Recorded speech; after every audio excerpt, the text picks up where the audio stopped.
El caso de San Serafín es inusual. Es uno de los pocos santos ortodoxos reconocidos como tal por la Iglesia Católica. Es uno de los más venerados en Rusia y se le considera el San Francisco de Asís de aquel país. Es necesario que el Espíritu Santo entre en el corazón.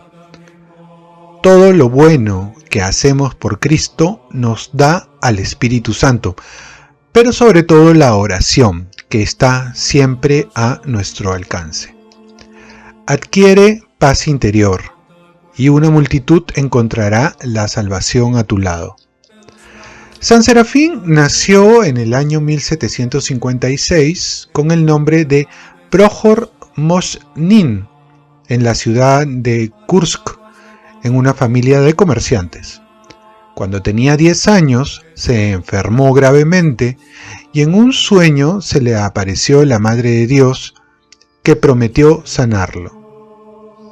Durante su adolescencia, el muchacho tenía que ayudar a sus padres en el negocio, pero el comercio no lo atraía. El joven gustaba leer vidas de santos, ir a la iglesia y orar en soledad. A los 18 años, Prokhor decidió hacerse monje. Su madre lo bendijo con un gran crucifijo de bronce que el santo empezó a llevar siempre con su hábito. El joven se dirigió en peregrinaje a la ciudad de Kiev. En esa ciudad, la antigua capital del Estado ruso, se ubica uno de los monasterios principales del mundo ortodoxo, la Labra de las Cuevas. Durante esa peregrinación le fue anunciado el lugar de su futura vida religiosa, el monasterio de Sarov, una ciudad situada en la provincia de Nizhny Novgorod. En noviembre del año 1778 llegó al monasterio y se quedó a servir en él. Finalmente, en agosto del año 1786, Prokhor se convirtió en el hermano Serafín, uno de los monjes más devotos y humildes de la parroquia. San Serafín entró en el convento de Sarov como novicio. Desde su primer día en el convento, su vida se destacó por una extraordinaria moderación en la comida y en el sueño. Esto se convirtió en una característica de toda su vida. Comía poco y solo una vez por día. Los miércoles y los viernes directamente se abstenía de comer. En 1780 enferma gravemente y está 3 años en cama. Y estando agonizando, celebran los monjes la divina liturgia junto a él, sanando espontáneamente. Él llega a decir que había notado que la Virgen, San Pedro y San Juan le habían tocado la cabeza. Su consagración monástica, con el nombre de Serafín, tuvo lugar en el año 1786. Es ordenado diácono. El nombre Serafín en hebreo significa ardiente, lleno de fuego. Justificaba su nombre con sus ardientes oraciones y pasaba todo el tiempo, salvo mínimos descansos, en el templo.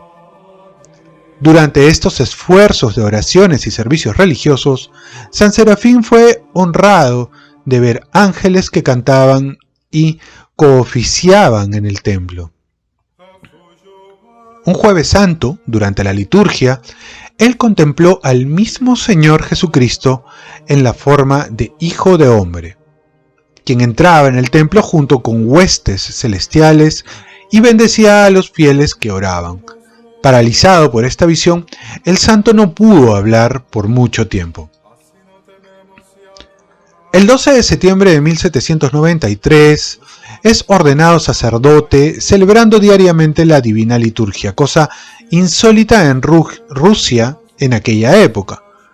El 20 de noviembre de 1794, marcha como ermitaño a un bosque cercano al monasterio, llevando vida ascética, viviendo en una choza y cuidando de un pequeño huerto.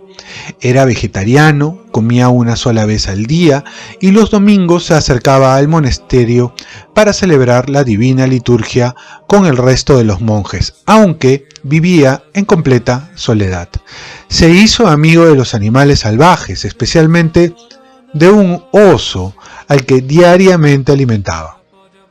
En el año 1804 fue agredido por unos bandidos. Él se defendió, pero le robaron el icono de la Virgen y lo dejaron malherido. Se recuperó y marchó de nuevo al monasterio, donde fue atendido por un médico. Curado, volvió de nuevo al bosque, andando ya fatigosamente, encorvado y con un bastón, haciendo severo ayuno y orando continuamente pidiendo el fin de las guerras napoleónicas. Cuando estos malhechores fueron aprehendidos y juzgados, el santo intercedió por ellos ante el juez. Los delincuentes se arrepintieron y pidieron el perdón de Serafín, quien inmediatamente se los otorgó. En el año 1810, Archimandrita del monasterio le ordena por santa obediencia volver al mismo. Él obedece y vive en absoluta soledad durante 16 años. Vivía como recluso en su celda, donde había un ícono de la Virgen y donde recibía los santos sacramentos. Los monjes decían que él era un ángel terrenal o un hombre celestial. Para aquel tiempo la fama de sus milagros empezó a difundirse rápidamente por Rusia y a su celda comenzaron a acudir peregrinos. Al principio recibía a pocas personas, pero en el año 1825 se le apareció la Virgen y le indicó que aplicara todas sus fuerzas a ayudar y consolar a la gente. Desde aquel entonces las puertas de su celda permanecieron abiertas para todo el mundo.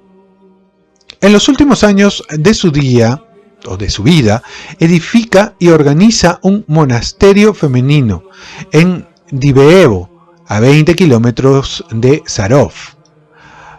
Profetizó el día de su muerte.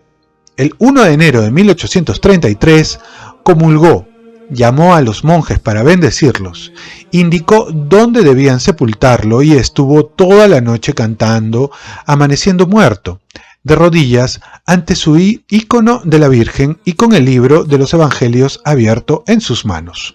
Su cuerpo fue expuesto hasta la veneración popular durante 8 días, siendo espontáneamente proclamado santo por el mismo pueblo. Fue canonizado oficialmente en Sarov el día 19 de julio del año 1903 en presencia de toda la familia imperial rusa.